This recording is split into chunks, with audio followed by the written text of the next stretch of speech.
Anybody who pays a price for purity and holiness, they will see the power of God. பரிசுத்தத்திற்காக யார் விலை கொடுக்கிறார்களோ அவர்கள் தேவனுடைய வல்லமையை காண்பார்கள். I mean, I have seen many churches taking a lot of effort to feel the power of God. நிறைய சபைகள்ல अनेகர் முயற்சி எடுக்கறாங்க, நிறைய காரியங்களை செய்து ஆண்டவருடைய வல்லமையை பெற்றுக்கொள்ளணும்னு நினைக்கிறாங்க. They may take a lot of fasting. நிறைய உபவாசம் இருக்கறாங்க. They may increase the sound of the drum. அவங்க அந்த ட்ரம்மோட சவுண்ட இன்கிரீஸ் பண்ணுவாங்க. They do some physical efforts to increase the power of Holy Spirit. நிறைய மாம்சமான காரியங்களை செய்து எப்படியாவது கர்த்தருடைய வல்லமையை பெற்றுக்கொள்ளணும்னு நினைக்கிறாங்க. You can never increase in God's power with such things. ஆனா இந்த மாதிரியான காரியங்களை வைத்து நீங்க கர்த்தருடைய வல்லமையை பெருக்க முடியாது, பெற்றுக்கொள்ள முடியாது. It's a very simple thing. ஒரு சின்ன காரியம் தான். I mean, open your heart with purity for God. உங்க இருதயத்தை பரிசுத்தத்தினால திறந்து கர்த்தருக்கு கொடுக்கும் பொழுது, And then God takes control over your spirit, your soul, your body and your mind. கர்த்தர் உங்களுடைய ஆவி, ஆத்துமா, சரீரத்தை கண்ட்ரோல் பண்ண தொடங்குவார். And then you feel the extraordinary power. நீங்க கர்த்தருடைய வல்லமையை அதிகமாக உணர முடியும்.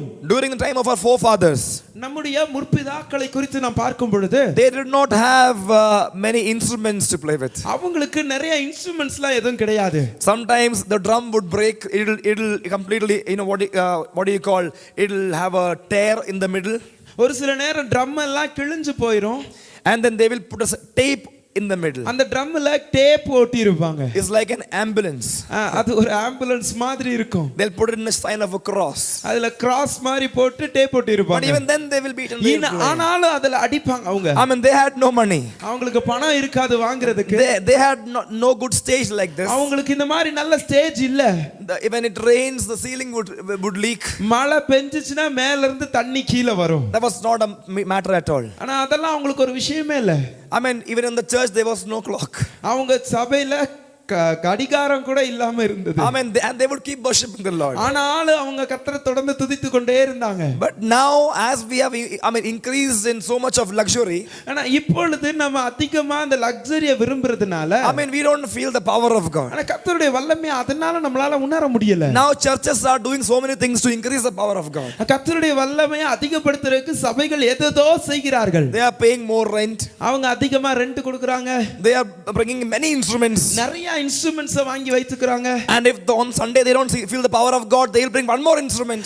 கர்த்தருடைய வல்லமை பத்தலன்னு சொல்லி இன்னொரு இன்ஸ்ட்ருமென்ட்ட வாங்கி வச்சிராங்க. Now if that is not enough, they'll put some lights. அது பத்தலன்னு சொல்லி அங்கங்க லைட் வேற மாட்டிக்கறாங்க. And then they go next level, they'll turn off all the lights and put some fancy lights. அப்புறம் ஒரு நேரம் வரும் பொழுது எல்லாத்தையும் ஆஃப் பண்ணிட்டு ஃபேன்சி லைட்ட மாட்றாங்க. Now I have seen another level, they'll put smoke on the stage. அதுக்கு அடுத்த ஸ்டெப் அவங்க என்ன செய்றாங்கன்னா புகையை அவங்க ஸ்டேஜ்ல கொடுக்கறாங்க. Because we see he is a spirit. ஏன்னா அதுதான் ஆண்டவரோட அந்த வல்லமை ஆவி அப்படியே அசைவாடுதுன்னு அர்த்தம். To show his spirit will put smoke on stage. அந்த புகையின் மூலமாக கர்த்தருடைய ஆவி அசைவாடுகிறது என்று காட்டுறாங்க. See, light and smoke will not bring the power of God. அந்த புகை மூலமா கர்த்தருடைய வல்லமை வராது. If you have to feel the power of God, உங்களுக்கு கர்த்தருடைய வல்லமை வேண்டுமானால் some simple equation I'll give you. ஒரு சின்ன ஒரு கணக்கு நான் தரேன் உங்களுக்கு. I mean, you dwell in the Lord and may his word dwell in you. கர்த்தருடைய ஆவியில கர்த்தருடைய பாதத்துல நீங்க அமர்ந்திருப்பீங்கன்னா ஆண்டவர் உங்களிடத்தில் அமர்ந்திருப்பார். I mean, if you read Luke 9 verse 9. லூக்கா 9ஆம் அதிகாரம் 9ஆம் வசனத்தை பார்க்கும் பொழுது, I mean, if we read from 7 to 9. 7 ல இருந்து 9 வரைக்கும். It says, now Herod the Tetrarch heard of all that was done by Jesus Christ. அப்பொழுது கார்பங்கு தேசாதிபதியாகிய ஏரோது அவரால் செய்யப்பட்ட யாவையும், He heard everything heard by Jesus Christ. அவர் எல்லாவற்றையும் இயேசு கிறிஸ்துவை குறித்து எல்லாவற்றையும் கேட்டறிந்தார். Then he says, and then he was perplexed. He was surprised. அவர் ரொம்ப ஆச்சரியப்படுகிறவர். He was perplexed. What is happening? அப்ப அங்க என்ன நடக்கிறது? I mean, he thought John came back from the dead.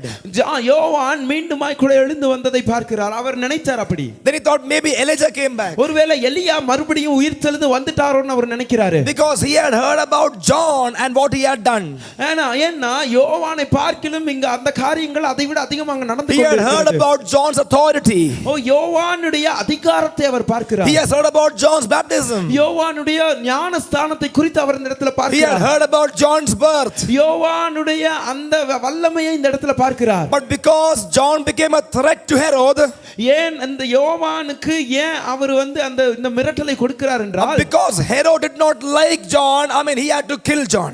ஏனென்றால் யோவானை அவருக்கு பிடிக்கல, அவரை கொல்லணும்னு அவர் நினைச்சாரு. We know the story how John was killed. We know it very well. நமக்கு நல்லா தெரியும் யோவானை அவங்க எப்படி கொன்னாங்கன்னு. So they thought the work of God is finished. அவங்களுக்கு தெரியும் ஆண்டவருடைய அந்த வேலை குறையும் என்று. Now read verse 9.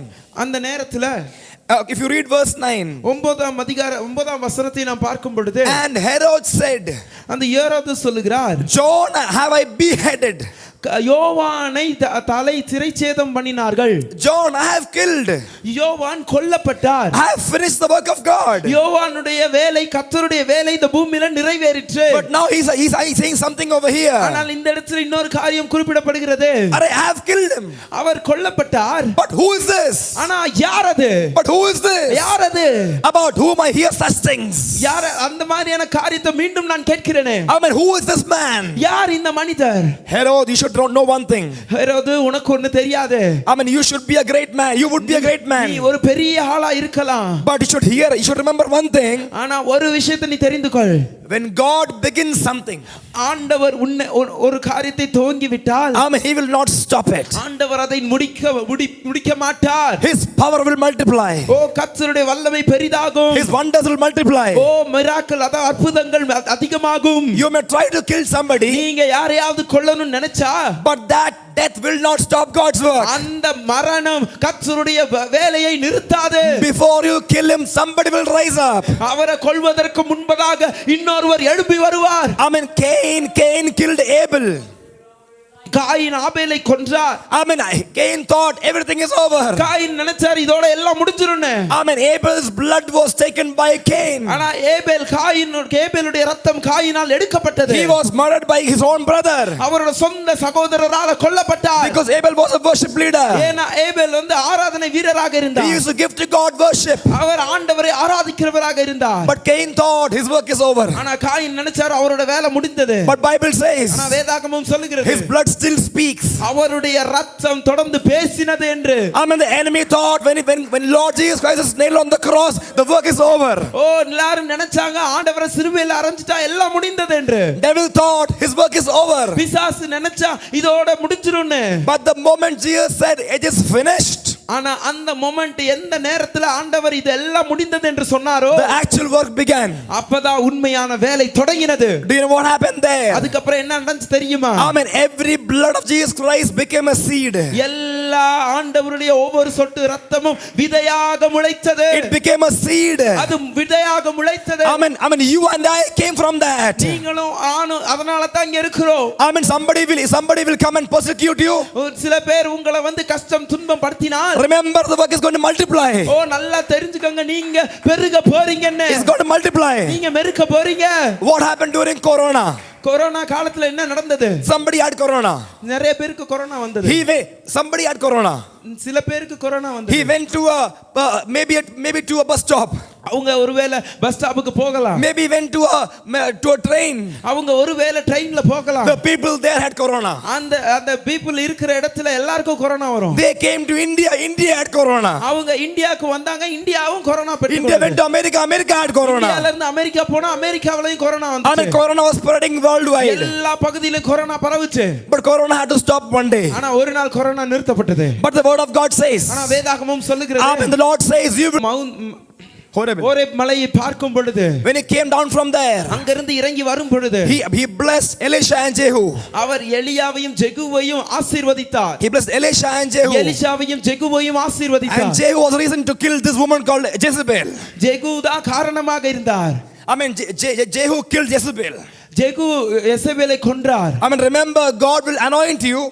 நல்லா தெரிந்து கொள்ளுங்க, ஆண்டவர் உங்களை அபிஷேகம் செய்யும் பொழுது for God's multiplication. ஆண்டவருடைய பெருக்கத்திற்காக தான் அது நடக்கிறது. For God's multiplication. அது பெருக்கத்திற்காக நடக்கிறது. In this fasting prayer, இது உபவாச நாளா இருக்கிறது. if you worship the Lord with a pure heart, உண்மையான உள்ளத்தோடு கர்த்தரை ஆராதிங்க. every day you will see multiplication. ஒவ்வொரு நாளும் ஆண்டவர் பெருக்கத்தை உண்டு பண்ணுவார். God wants to use all of you. ஆண்டவர் உங்கள் யாவரையும் பயன்படுத்த விரும்புகிறார். for a multiplication multiplication. ஆண்டவர் பெருக்கத்திற்காக பயன்படுத்த விரும்புகிறார். Hallelujah. Hallelujah. Amen. Amen. People are going to ask like Herod asked, Amen, who is this man? எல்லாரும் people கேட்க போறாங்க. ஹேரோது கேட்பார், யார் இந்த மனிதர்? Amen, who is this person? யார் இந்த person? Amen, I had killed John. நான் தான் ஜானை கொன்னுட்டேனே. With my hand I killed John. யோவானை நான் என் கையால கொன்னேன். But who is this man? ஆனா அப்ப யார் இது? Amen, he heals the sick. இவர் வியாதியாக இருந்தார். He heals the blind. Our பிளைண்டா The இருந்தார். lame is walking. அவருடைய நீ உடைக்கப்பட்டது. The dead is coming up to life. அவர் ஆனா மீண்டும் அவர்கள் வாழ்க்கையை பெற்றார்கள். Who is this man? யார் இந்த மனிதர்? The Bible says வேதாகமம் சொல்லுகிறது. he said, I want to meet him. நான் அவரை பார்க்கணும். I want to meet him. நான் அவரை பார்க்கணும். Amen. Some people are coming to meet us. Hallelujah. Some people are going to meet us. சில பேர் நம்மள பார்க்க போறாங்க. Because what we are doing is going to be extraordinary. ஏன்னா நம்ம பயங்கரமான காரியத்தை If you pay a price for purity, நீங்க பரிசுத்தத்திற்காக விலையை கொடுப்பீர்கள் if you என்றால், pay a price for holiness, பரிசுத்தத்திற்காக விலையை நீங்கள் கொடுப்பீர்கள் the என்றால், Spirit of God will come upon you. கர்த்தருடைய வல்லமை நம்ம மீது இறங்கும். It is not the sound of the keyboard, இது கீபோர்டோட சவுண்ட்னால இல்ல, not of rhythm pad, இது பேட் இந்த சவுண்ட்ல இல்ல, I mean not the power of media, மீடியாவோட பவர்ல இல்ல, not the smoke of stage, இந்த புகையில இல்லங்க, not the light effect. அந்த லைட் எஃபெக்ட்னால இல்ல. These things are worldly.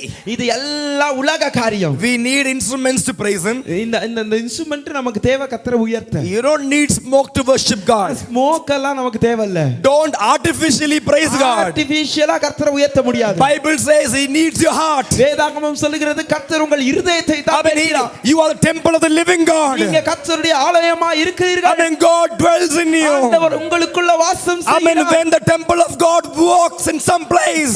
நீங்க நடக்கும் பொழுது கர்த்தர் உங்களோடு கூட கடந்து வருவார். I mean when you are a temple of God, when you walk to some place, கர்த்தர் உங்களுக்குள்ள இருந்து நீங்கள் சில இடத்திற்கு போகும் பொழுது, I mean power of God starts to manifest there. கர்த்தருடைய வல்லமை அந்த இடத்துல உருவாவதை பார்ப்பீர்கள். Then somebody will ask, சில பேர் உங்ககிட்ட கேட்கலாம், I want to see you. நான் உங்களை பார்க்கணும். I want to see you. நான் பார்க்கணும். The other day, அடுத்த நாள், house owner asked she wants to meet him.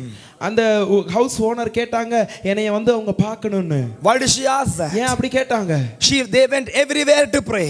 அவங்க எல்லா இடத்துக்கும் ஜெபத்திற்கு போறவங்க. They do not find peace. ஆனா அவங்களால சமாதானத்தை பார்க்க முடியல. They asked pastor, could you pray for us? அவங்க என்ன பார்த்து கேட்டாங்க, எனக்காக ஜெபிக்க முடியுமா? Then together we went to pray for the family. நாங்க ரெண்டு பேரும் சேர்ந்து அவங்களுக்காண்டி ஜெபித்தோம். When we prayed for their son, அவங்க மகனுக்காக நாங்கள் ஜெபித்த பொழுது, he was 10 years old. வெறும் 10 வயசு அந்த பையனுக்கு. He said, oh, I feel the power of God. அவன் சொல்றான், நான் கர்த்தருடைய வல்லமையை உணர்ந்தேன். I feel the peace of God. கர்த்தருடைய சமாதானத்தை உணர்ந்தேன். You know, yesterday Velan brother's son was here. Velan பிரதரோட பையன் இங்க இருந்தான். Sherwin was here. வேலனுடைய ஷெர்வின் இந்த இடத்துல இருந்தாரு. That house owner's son is his classmate in BSM International School. அந்த ஷெர்வின் யாரு அப்படினா ஹவுஸ் ஓனரோட பையனோட friend. They both are best friends. ரெண்டு பேரும் best friends. I mean we did not know that. அது எங்களுக்கு தெரியவே தெரியாது. When we reached there, நாங்க அங்க போனோம். he told us, yeah, he is my best friend. அவன் அந்த தம்பி சொல்றான், இவன் என்னோட டியர் ஃப்ரெண்ட்னு. Yesterday I asked Sherwin about him. நேத்து ஷெர்வின் நாங்க கேட்டோம் அவனை பத்தி. He told me, அவன் சொல்றான், my friend said, என் நண்பன் சொன்னான், when pastor prayed for me, அந்த பாஸ்டர் ஜெபம் பண்ணும் பொழுது, I felt the peace of God. கர்த்தருடைய சமாதானம் எனக்குள்ள வந்ததை உணர்ந்தேன். I felt very happy. நான் ரொம்ப சந்தோஷமா உணர்ந்தேன். I mean imagine a small boy saying that. அந்த சின்ன பையன் சொல்றதை நீங்க இமேஜின் பண்ணி பாருங்க. Not just the pastor. நம்ம பாஸ்டர்னால இல்ல. Every one of you is important over here. எல்லாரும் ரொம்ப முக்கியம். People are going to ask you. எல்லா மக்கள் உங்ககிட்ட கேட்க போறாங்க. I mean I want to hear about Jesus Christ. ஆண்டவரை குறித்து நான் உங்களை வச்சு நான் கேட்க விரும்புறேன். I mean please pray for me. எனக்காக ஜெபிங்கன்னு சொல்லுவாங்க. Hallelujah. You believe that? நீங்க அத நம்புறீங்களா? Can we all stand up? நாம் யாரும் எழுந்து